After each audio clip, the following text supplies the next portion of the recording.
नमस्कार, आप देख रहे हैं मनी सेंट्रल और मैं हूं आपके साथ विशाल शर्मा। कल की तारीख यानी 12 फरवरी को नोट कर लीजिए, क्योंकि कल केंद्र सरकार और कर्मचारी संगठनों के बीच सीधा टकराव देखने को मिल सकता है। केंद्रीय कर्मचारियों के सबसे बड़े संगठन ने 1 डे नेशनल स्ट्राइक का ऐलान कर दिया। इसके अलावा कई बैंक यूनियंस ने भी कल देशव्यापी बैंक हड़ताल का ऐलान किया। भारत बंद क्यों बुलाएगी, क्या मांग है, इसको करेंगे डिकोड। पूरी चर्चा में शामिल होने के लिए हमारे साथ मौजूद हैं प्रवीण शर्मा सर। आपका मनी सेंट्रल में बहुत स्वागत है। धन्यवाद विशाल। आज के शो में सबसे पहले बात करेंगे भारत बंद की, इसके बाद चर्चा करेंगे अनक्लेम्ड डिपॉजिट्स की और अंतिम में चर्चा होगी कैफे 3 नॉर्म्स की। तो चलिए बिना देर किए फटाफट करते हैं मनी सेंट्रल की शुरुआत।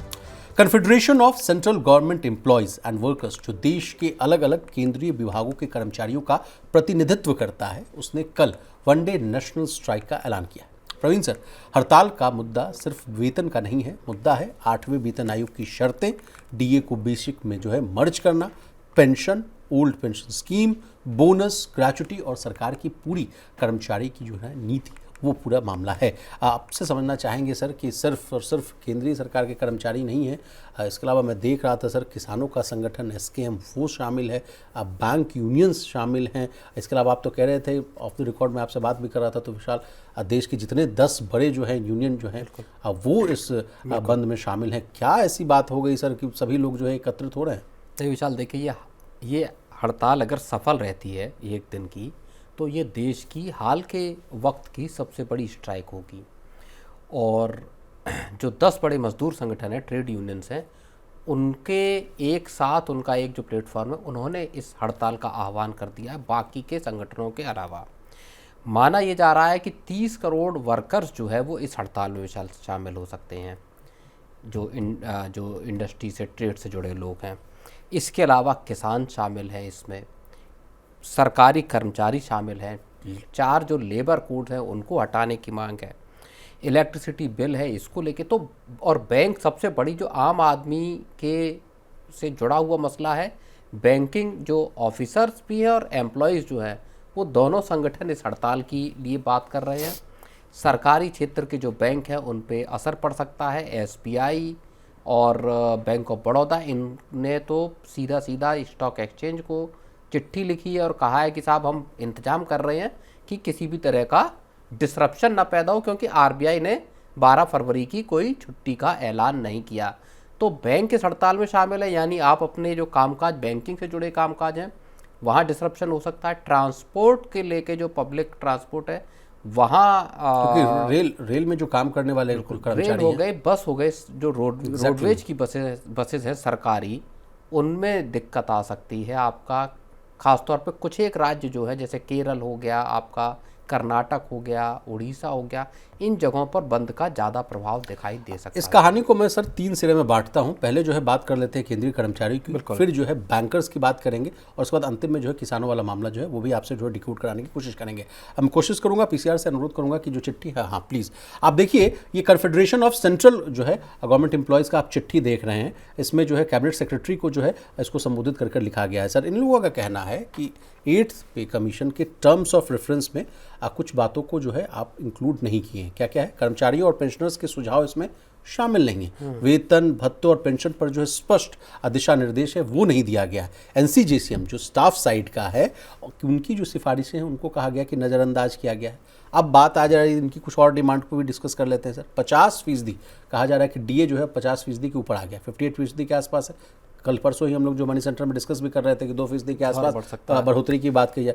कहा जा रहा है कि पिछले जो वेतन आयोग था उसमें 50% को मर्ज करने की बात कही जा रही थी, उसको आप कब लागू करिएगा, इस पर थोड़ा स्पष्ट दिशा निर्देश दीजिए। मांग तो ये भी की जा रही है सर कि अंतरिम रिलीफ दे दीजिए, ताकि आप कह रहे हैं कि 18 महीने अभी लगेगा, 27-28 के आसपास मिलने की उम्मीद है, तो भाई 1 जनवरी 2026 से अभी दे दिया जाए। इसके अलावा सर एक जो अहम मुद्दा है ओपीएस बनाम एनपीएस वाला, कहा जा रहा है कि एनपीएस यूपीएस इसको खत्म कर दीजिए और ओपीएस सभी कर्मचारियों के लिए बहाल हो। आप कैसे देख रहे हैं इन पूरे मुद्दों को सर? नहीं, देखिए, केंद्र सरकार के जो कर्मचारी हैं उनकी ये जो डिमांड्स हैं ये पिछले साल से जारी हैं कि साहब ये जो चीज़ें हैं इनमें बदलाव लेकर आइए। चाहे 8th पे कमीशन को लेके एक ये पक्की सुनिश्चित चीज़ चाहते हैं कि 1 जनवरी 2026 से इसको लागू माना जाए। सरकार ने अभी तक इसको लेके कोई गारंटी या कोई एश्योरेंस नहीं दिया है जी। दूसरी बड़ी चीज़ जो TUR को लेके है, TUR में तमाम चीज़ें ऐसी हैं जिसको लेके जब से TUR आया, जब से TUR को मंजूरी मिली है, तब से वहाँ पे रार छिड़ी हुई है। और तीसरी बड़ी चीज़ जो आपका है वो OPS बनाम जो है UPS और NPS को लेके है कि साहब हमको ना UPS चाहिए ना NPS चाहिए, OPS लेकर आना है। केंद्र सरकार के कर्मचारियों की सबसे बड़ी मांग जो है इस वक्त की विशाल, वो OPS को लेकर आने की है कि क्या सरकार पुरानी पेंशन लाएगी।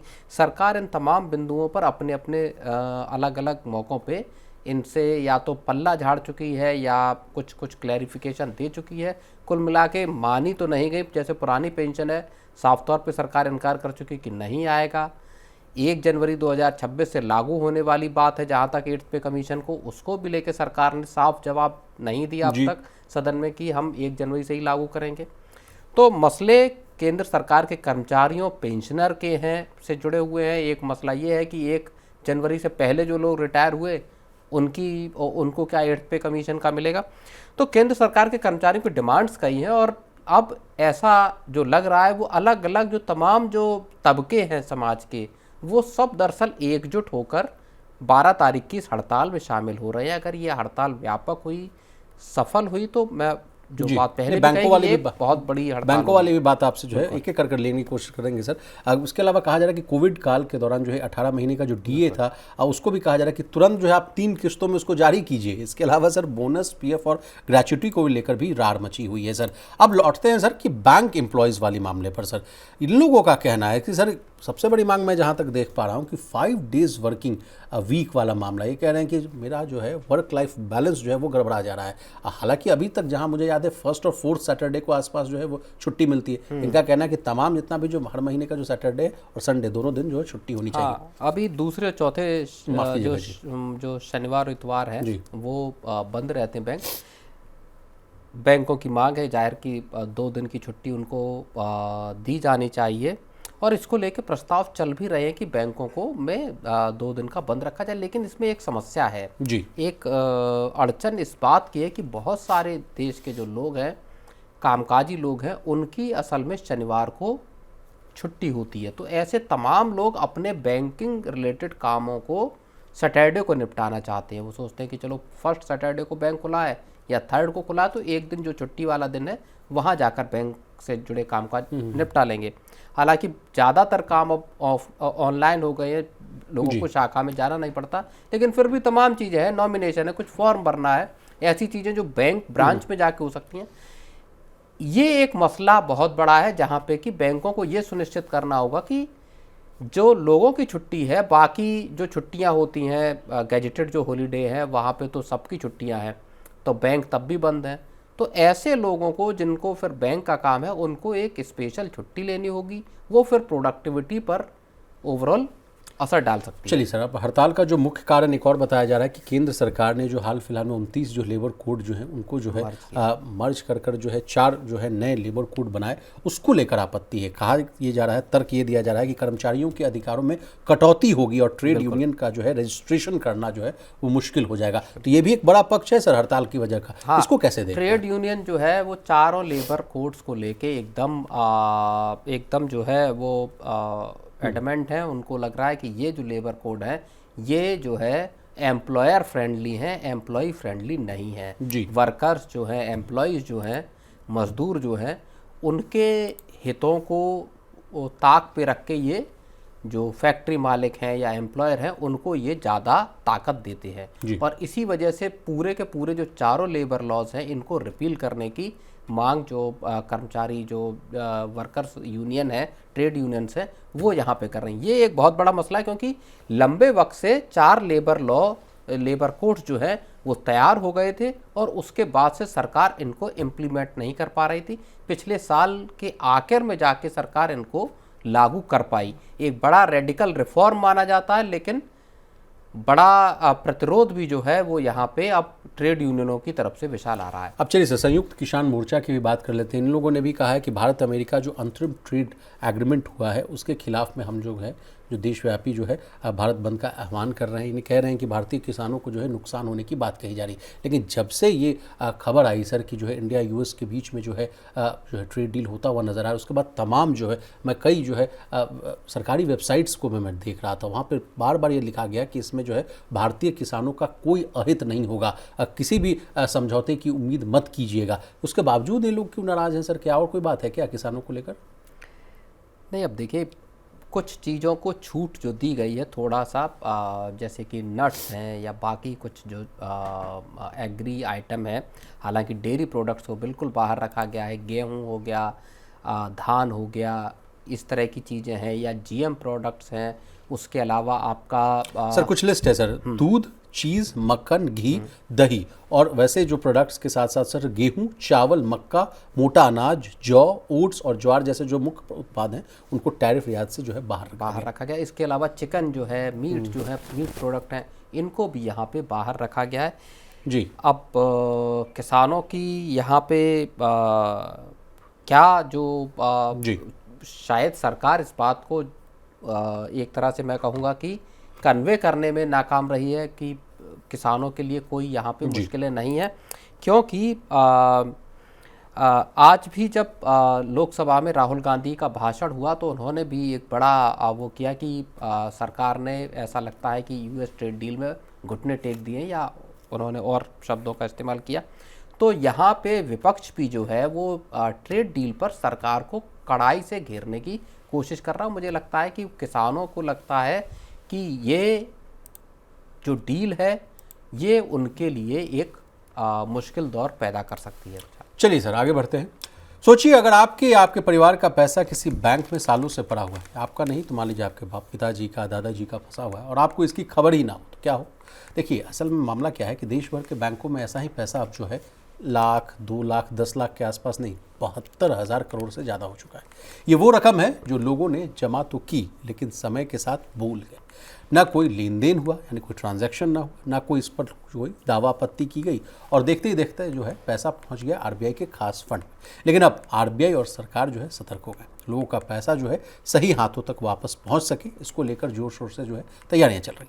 आखिर ये पैसा कहाँ पड़ा है, कैसे खोजा जा सकता है, और सरकार इसे लेकर क्या कर रही है, प्रवीण सर से समझने की कोशिश करते हैं। सर लगातार हम लोग मनी सेंट्रल में जो है अनक्लेम्ड डिपॉजिट्स को लेकर भी बड़ा सक्रिय रहते हैं। ये आंकड़ा धीरे धीरे जो है बढ़ता हुआ नजर आ रहा है सर। पहले हम लोग सुना करते थे 52,000 करोड़, 70,000 करोड़, 68,000 करोड़, तो 72,000 करोड़ के आसपास हो गया। ये मामला पूरा है क्या सर? क्या हम लोग पैसा डालें भूल गए, क्या निकालना? नहीं, सरकार ने, देखिए, वित्त राज्य मंत्री पंकज चौधरी ने संसद में इस बात की जानकारी दी है कि आरबीआई का जो एक फंड है आपका depositor education and awareness fund, जिसे डीईए फंड कहा जाता है, वहाँ पे अनक्लेम्ड डिपॉजिट, चाहे वो सेविंग अकाउंट में हो या आपका करंट अकाउंट में हो या एफडीज हो या टर्म डिपॉजिट हो, इन सब पैसे को 72,000 करोड़ रुपए जो टोटल है, उसमें सरकारी बैंक है, प्राइवेट बैंक है और विदेशी बैंकों में जमा पैसा भी है, इस सब पैसे को 72,000 करोड़ रुपए को आरबीआई के इस फंड में ट्रांसफ़र कर दिया गया है। और बड़ी चीज़ यहाँ पे ये है विशाल कि सरकार की तरफ से तमाम कोशिशें की गई, आरबीआई की तरफ से तमाम कोशिशें। अगर आप पिछले 1-1.5 साल को देखोगे, अनक्लेम्ड फंड को क्लेम करने के लिए बड़ी सारी कोशिशें की गई। एक उद्गम करके पोर्टल सरकार लेकर आई कि इसके जरिए आप अपना पैसा क्लेम कर सकते हैं। अब ये वो पैसा है जो 10 साल या उससे पुराना है, और जो पैसा पड़ा था अनक्लेम्ड पड़ा था। एक यहाँ पे पैसों से जुड़ा मसला इस बात का है कि आपके साथ क्लियर नॉमिनी नहीं है, आप लीगल हेयर हैं कि नहीं किसी पैसे के। मान लीजिए घर में कोई किसी की मृत्यु हो गई तो उसका पैसा है, अब आपको वो चीज़ साबित करनी है कि आप उसके लीगल हेयर हैं और फिर वो पैसा आपको हो। तो ये कुछ चीज़ें ऐसी हैं जहाँ पे कि पैसा ये एक्यूमुलेट होता गया और अंततः सरकार को मजबूरी में इस 72,000 करोड़ रुपए को आरबीआई को देना पड़ा, जो कि पैसा जो एजुकेशन अवेयर करने में, फाइनेंशियली अवेयर करने में आम लोगों को वहाँ पे जाएगा। तो ये एक बड़ा स्टार्क मैं कहूँगा एक चीज़ है जहाँ पे कि देशवासियों का तकरीबन 1 लाख करोड़ रुपए वो आरबीआई के हाथ में चला गया। लोगों को अपने ही पैसा लेने में इस तरह की दिक्कत हुई। हालांकि सरकार ने एक और उपाय किया था कि आप मल्टीपल 4 नॉमिनी कर सकते हैं अपने खातों के लिए। इसके बावजूद ये रकम है, ये बहुत बड़ी रकम है बेचारा। चलिए सर, कितनी बड़ी रकम है ये भी जान लेते हैं। 28 जनवरी 2026 तक के आंकड़े हैं। सरकारी बैंकों में 60,571 करोड़ है, प्राइवेट बैंकों में 9,607 करोड़, विदेशी बैंकों में 2,275 करोड़। कुल मिलाकर देखा जाए सर तो 72,454 करोड़ के आसपास जो है वो पैसा आसपास है। अब सर ने जो बताया कि DEA फंड, ये देखिए इसका जो फंड का इस्तेमाल कहाँ होता है ये भी हम बता देते हैं। देखिए ये पैसा यूँ ही नहीं पड़ा रहता है, इसका इस्तेमाल कहाँ होता है, लोगों को बैंकिंग की जानकारी देने में इस्तेमाल होता है सर, फाइनेंशियल लिटरेसी प्रोग्राम में इस पैसे का इस्तेमाल होता है, सुरक्षित बैंकिंग को है उसको सिखाने में। मसला इस बात का है विशाल जी कि आखिर 72,000 करोड़ रुपए के फंड से कितनी फाइनेंशियल डिपॉजिटर जो या कस्टमर अवेयरनेस आप कितनी करेंगे। 72,000 करोड़ रुपए एक रकम ऐसी होती है जो मायने रखती है। 3 लाख करोड़ के आसपास का तो डिविडेंड मिलता है उसका 1/3। हाँ, तो अब सरकार को मुझे लगता है या रिजर्व बैंक को कोशिशें इस बात की करनी चाहिए कि ये पैसा किन का है, किन खातेदारों का है, क्या उनके लीगल हेयर या उनको किस तरह से ये पैसा, अगर कोई व्यक्ति क्लेम नहीं कर रहा।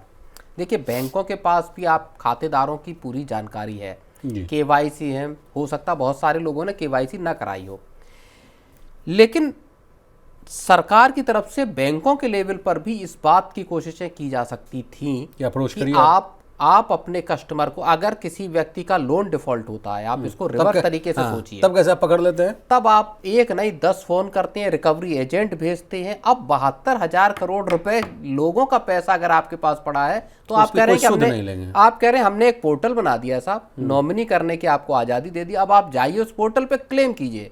आपको क्लेम करना होगा, सरकार को जब लेना है तो सरकार 100 हथकंडे या बैंक अपने 100 हथकंडे अपनाकर आपके जेब से, और उस पर ब्याज भी लेंगे, पेनल्टी भी लेंगे। इस पैसे पे ना कोई पेनल्टी मिलनी, ना कोई ब्याज मिलना। एग्जैक्टली तो ये एक ऐसी रकम या इतना मुश्किल नहीं है। आपने लोन वाली बात जो छेड़ दी, तो मैं तो कई रिपोर्ट्स में देखा, आपका समय तो थोड़ा लिबरल भी हुआ, RBI ने बड़े सख्त नियम किए। पहले तो सर गारंटर को भी पकड़ के लपेट दिया जाता था। नहीं, आज भी है गारंटर का। जी, गारंटर तो अब इक्वली रिस्पॉन्सिबल है जो लोन लिया गया उसको चुकाने के लिए। अगर बोरोवर ने नहीं वो पैसा चुकाया तो गारंटर जेल जाएगा।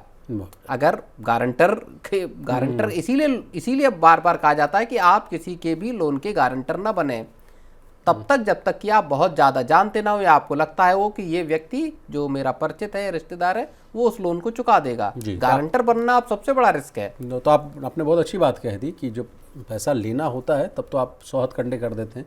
भाई मैं ये कह रहा हूँ कि 50% लोगों तक भी अगर बैंक पहुंच जाए, सपोज मान लीजिए कि 100 डिपॉजिटर्स ऐसे हैं जिन्होंने अपना पैसा क्लेम नहीं किया, 50 डिपॉजिटर्स तक भी अगर आप पहुंच जाते हैं और ये 50% या 25% रकम भी अगर सरकार के एंड से या बैंकों के एंड से अगर लौटाई जा सके कि साहब आपके 10 साल हो गए, आपका खाता बंद हो गया, आपका इतना अमाउंट है, आप ये अपना पैसा वापस कीजिए, आप चाहे चेक से ले लीजिए या किसी दूसरे मेथड से। ऐसा तो है नहीं कि किसी के अकाउंट में क्रेडिट नहीं किया जा सकता पैसा। तरीके तमाम है, कोशिश की ज़रूरत है। ये पैसा अब जो DEA जो फंड है, हमको इसके आंकड़े भी निकाल कर देखने चाहिए कि आखिर गुजरे वर्षों में 10 साल या 5 साल में RBI ने इस फंड का कितना पैसा इस्तेमाल किया है एक्चुअली कस्टमर अवेयरनेस के लिए, या और उसके क्या किया, या और उसके नहीं, ये मत तो यही रहेगा। अगर डाइवर्जन हुआ है तो फिर वो एक बड़ा मसला है। लेकिन अगर आप इस फंड इस मद में भी इस्तेमाल कर रहे हैं तो एक तो कितना पैसा आपने इस्तेमाल किया, 72,000 करोड़ रुपए तो एक किसी सरकार का 1 साल का बजट होता है विज्ञापन का। तो और दूसरा जो आपका पर्पस है, क्या उसमें कुछ सफलता मिली जी? आपने अखबार में छाप दिया, क्या आपको लग रहा है? भाई मैं एक चीज समझ के चलता हूं विशाल जी, जो डिजिटल अरेस्ट हैं, आपने खूब ऐड छपाई, क्या डिजिटल अरेस्ट रुके? RBI भी खूब छपाता है, सरकार ने फ़ोन पे मैसेज देना चालू कर दिए, कॉलर ट्यून में आपको ये मैसेज आने लगे कि साहब आप वो ना कीजिए। लेकिन क्या उस जो मुसीबत थी, एक ही समस्या गिना रहा हूँ, साइबर फ्रॉड से क्या देश के लोगों को आज़ादी मिली? कॉलर ट्यून जब बंद हो गया उसके बाद भी तो 13-14 करोड़ रुपए बेचारे बूढ़ो आदमी का जो है उनका निकाल लिया गया। नहीं, कॉलर ट्यून बंद हो या चालू हो, सरकार ने अपनी तरफ से उस चीज़ की कोशिश की, लेकिन आप उस रूट कॉज को ख़त्म नहीं कर पाए, जो एक सबसे बड़ी इस वक्त की समस्या है कि फर्जी सिम्स के जरिए, फर्जी कॉल के जरिए आपका पैसा ले लिया जाता है। आम आदमी वहां पे भी लुट रहा है, आम आदमी का जो पैसा अनक्लेम्ड हो गया वो भी आप ले ले रहे हो। एक तरफ तो साइबर फ्रॉडस्टर लगे हुए हैं आपका पैसा लेने, दूसरी तरफ जो आपका पैसा मान लीजिए आप भूल गए जी, या आप लीगली उस पैसे को क्लेम ही नहीं कर पाए, है आपका ही बट आपको साबित करना उसको, तो दोनों तरह से आम आदमी की दरअसल जेब पे चोट होती है। चलिए सर आगे बढ़ते हैं। भारत में गाड़ियां जो हैं खरीदने वालों के लिए आने वाला साल जो है बड़े बदलाव लेकर आ सकता है। सरकार जो है 2027 से लागू होने वाले नए कैफे 3 एमिशन नॉर्म्स पर काम कर रही है, जिनका मकसद जो है गाड़ियों से होने वाले प्रदूषण और ईंधन खपत को जो है कम करना है। लेकिन इसी बीच एक नई बहस चल गई, क्या आम लोगों की पसंदीदा छोटी और सस्ती कारों को जो है इन सख्त नियमों से कुछ राहत मिलेगी या नहीं मिलेगी, ये जानना चाह रहे हैं लोग। पॉलिसी मेकर्स यानी नीति निर्माता, ऑटो कंपनियां और एक्सपर्ट्स अब इसी पर जो है मंथन कर रहे हैं, क्योंकि फैसला जो है सीधे कार की कीमत, माइलेज और आपके बजट पर असर डाल सकता है। प्रवीण सर, कैफे 3 नॉर्म्स पर क्या है सबसे बड़ा अपडेट, ये भी हम आपसे जानना चाहेंगे। देखिए, छोटी कारों को एक लाइफलाइन मिलेगी या नहीं, ये दरअसल इस कहानी का मूल सार है। कैफे नॉर्म्स से ये तय हो जाएगा कि छोटी कारें बच पाएंगी या नहीं बचेंगी। और छोटी कारों के मरते बाजार को हाल में थोड़ा सा उनमें एक तरह से कहें कि जो है खून चढ़ाया गया तब जब जीएसटी की कटौती की, एक बार वो मार्केट फिर रिवाइव हुआ और उसका भी जिक्र करेंगे।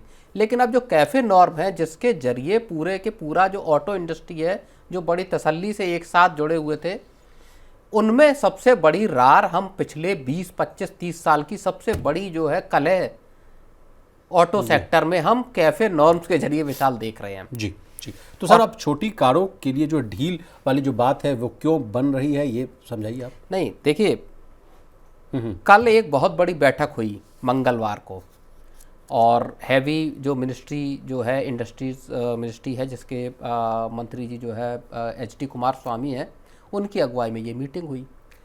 उसमें शामिल हुए पूरे इंडस्ट्री के लोग, सियाम के लोग और जो BEE के लोग, जो ब्यूरो ऑफ एनर्जी एफिशिएंसी के अफसर। अब हाल ये हुआ, जो मैंने कहा कि सबसे बड़ा कलेश जो है हाल के वक्त का हमें ऑटो सेक्टर में दिखाई दिया, उस मीटिंग में ही बताया ये जाता है कि ऑटो जो कंपनियां हैं, मारुति सुजुकी, टाटा, टोयोटा, ये तमाम कंपनियां उसमें मौजूद थीं, आपस में ही हीटेड आर्ग्यूमेंट वहाँ उस मीटिंग में हुए, सचिवों की मौजूदगी में। वहाँ पे एक बड़ा जो है हीटेड आर्गुमेंट हुए, और आर्गुमेंट इस बात को लेके हुए, एक पक्ष है वो ये कहता है कि साहब जो कैफे नॉर्म्स है इसमें किसी तरह की ढील न दी जाए, दूसरा पक्ष ये कह रहा है कि इसमें ढील दी जाए।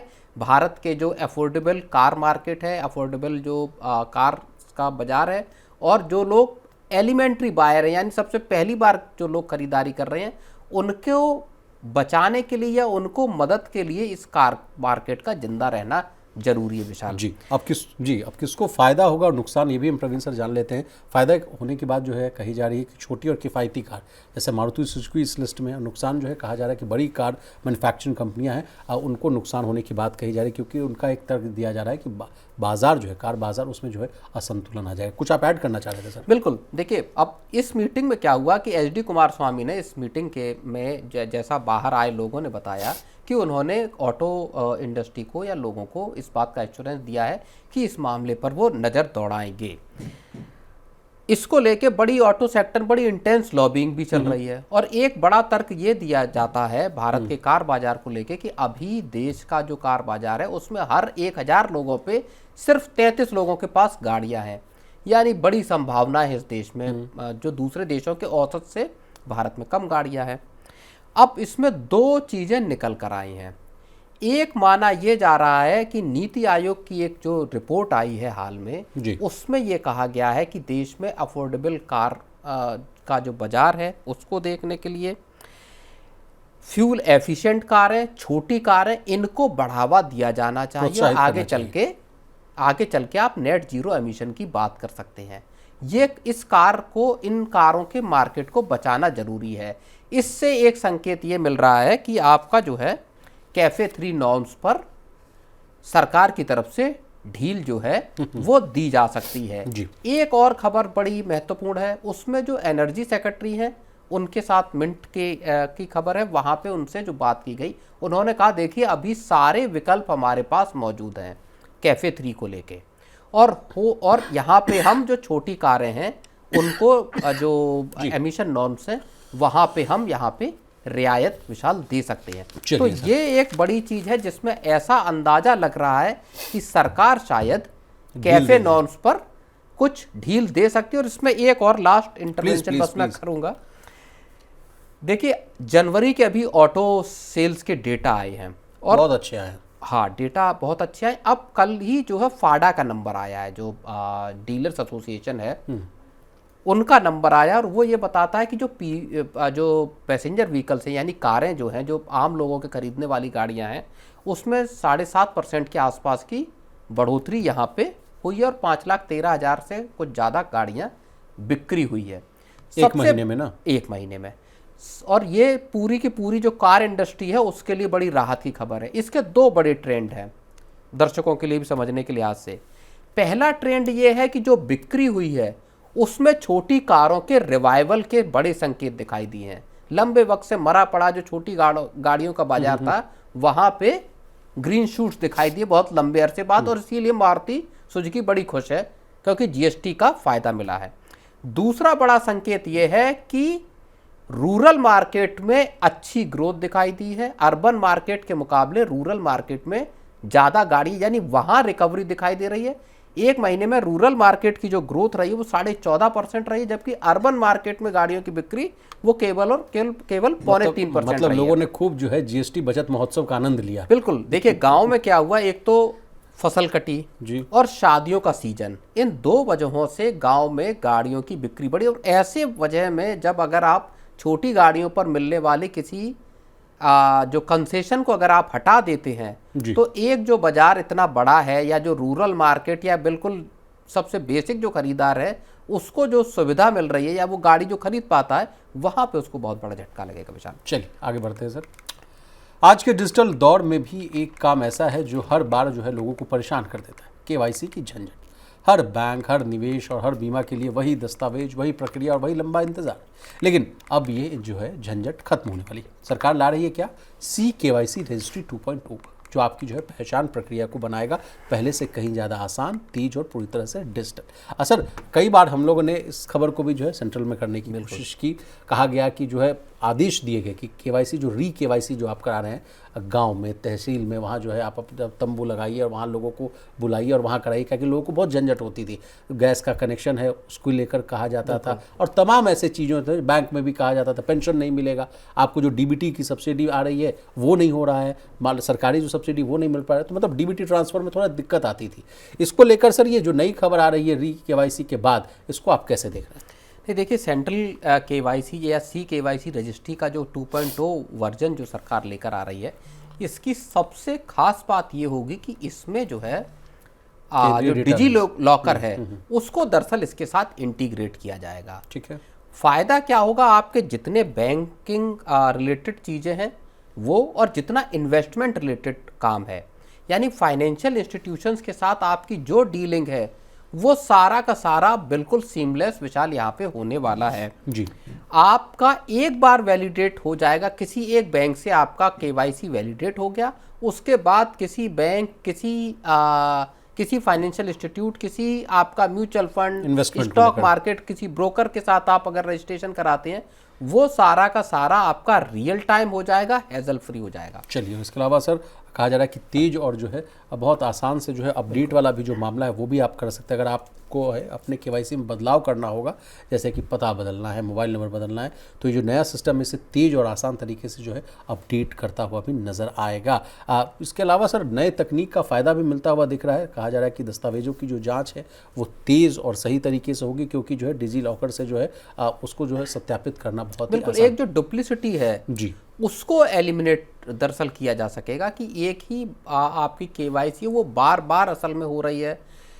जो दस्तावेजों का वैलिडेशन है, वेरिफिकेशन है, वो पुख्ता सर कुछ दिन पहले ही हम लोगों ने जो खबर की थी रेशन कार्ड्स को लेकर, सर राशन कार्ड को लेकर जो कहा गया था कि जो है बहुत सारे अकाउंट्स को बंद किए थे, वैसे जो दिक्कतें हैं उसको भी दूर करने में बहुत सहूलियत मिलेगी। और सरकार इसके साथ इसमें AI का भी इस्तेमाल सरकार कर रही है विशाल। जी, तो प्रवीण सर, आज के इस एपिसोड में बस इतना ही। आपको विराम देना चाहेंगे। आपका बहुत शुक्रिया, आपने कीमती समय निकाला, तमाम विषय को बहुत ही आसान भाषा में विस्तार से समझाने की कोशिश की।